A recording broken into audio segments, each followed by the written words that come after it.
మన ఓంకార్ అన్నయ్య చర్యలు ఎంత ఊహాతీతంగా ఉంటాయంటే అసలు డాన్స్ లో ఓనమాలు కూడా తెలియని వాళ్ళని తీసుకొచ్చి డాన్స్ షోకి మెంటర్స్ ని చేస్తున్నాడు. డాన్స్ ఐకానిక్ సీజన్ 2 కి బ్రహ్మముడి సీరియల్ నటి దీపిక రంగరాజ్ ని మెంటర్ ని చేశాడు. దీనిపై పెద్ద ఎత్తున ట్రోలింగ్ నచ్చింది. అయితే మీకు డాన్స్ రాదు కదా, మరి డాన్స్ షోకి ఎలా మెంటర్ అయ్యారంటే దిమ్మ తిరిగిపోయే ఆన్సర్ ఇచ్చింది దీపిక రంగరాజు. బ్రహ్మముడి సీరియల్లో కావ్యగా యాక్టింగ్ తో ఇరగదీస్తుంది, కానీ టీవీ షోలకు వచ్చినప్పుడు మాత్రం కళ్ళు తాకిన కోతిలా బిహేవ్ చేస్తుంది. ఇంతవరకు ఈమె కూతి చేష్టలు భరించవచ్చు, కానీ మరి శృతి మించినప్పుడు మాత్రం ఏమిటి దరిద్రం అన్నట్టుగానే చిరాకు తెప్పిస్తూ ఉంటుంది. ఈమె కూడా కన్నడ మేలిమే కాబట్టి వచ్చి రాని తెలుగులో పచ్చి బూతులు మాట్లాడుతూ ఉంటుంది. కనీసం అవి బూతులు అని పక్క వాళ్ళు చెప్పినా కూడా ఏమాత్రం సిగ్గు లేకుండా పదే పదే వాటినే మాట్లాడుతూ హాట్ టాపిక్ అవుతుంది. అయితే డాన్స్ షోలో ఓనమాలు కూడా తెలియని ఈమెను తీసుకువచ్చి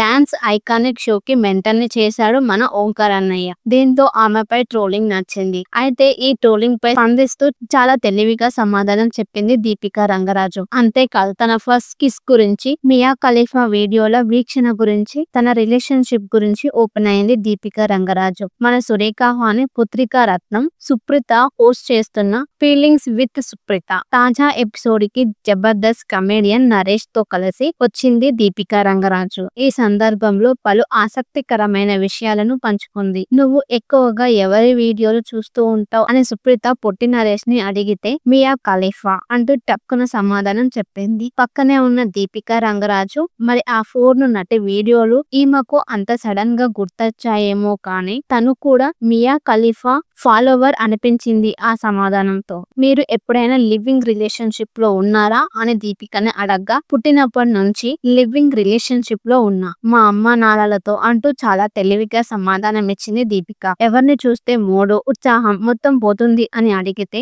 అంబటి అర్జున్ ని చూస్తే అనిపిస్తుంది, అతన్ని చూసే మూడు ఉత్సాహం మొత్తం పోతాయి అని చెప్పింది దీపిక.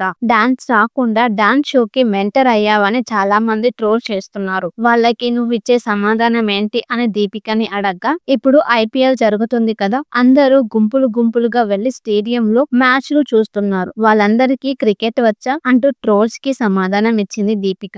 జాకెట్ పేరు బ్లౌజ్ అన్నట్టుగా ఇది ఈమె చెప్పే సమాధానం. డాన్స్ రాకుండా డాన్స్ షోకి మెంటర్ గా ఎలా వెళ్ళావు అని ట్రోల్ చేస్తుంటే క్రికెట్ చూసే వాళ్ళంతా క్రికెట్ ఆడతారా అని అతి తెలివిగా సమాధానం ఇచ్చింది. కరెక్టే, క్రికెట్ చూసే ప్రతి ఒక్కరూ క్రికెట్ ఆడాలని లేదు, కానీ క్రికెట్ నేర్పించే కోచ్ కి క్రికెట్ వచ్చి ఉండాలి కదా. డాన్స్ షోలో మెంటర్ కూడా కోచ్ లాంటి వాడే కదా. ఏంటో ఈ బ్రహ్మముడి పాప లాజిక్లు లేకుండా మాట్లాడి తన మాటలకు తానే చప్పట్లు కొట్టుకుని తెగ సంబరు పడిపోతుంది. ఇక తన ఫస్ట్ కేస్ గురించి చెప్తూ అనగనగా ఒక రోజు అంబాసిడర్ కారు అందర్ మే ఓ జాతే అంటూ అర్థమయ్యి అవ్వనట్టుగా తన ఫస్ట్ కిస్ గురించి చెప్పుకొచ్చింది ఈ బ్రహ్మముడి సీరియల్ నటి కావ్య. ఇక తాను ఇండస్ట్రీలోకి రావటానికి తన పేరెంట్స్ ఒప్పుకోలేదని, ఆ టైంలో చాలా ఏడ్చానని, జీవితంలో ఎక్కువ బాధపడిన సందర్భం అదేనని వాళ్ళని ఒప్పించి ఇండస్ట్రీకి వచ్చానని చెప్పుకొచ్చింది దీపిక రంగరాజు.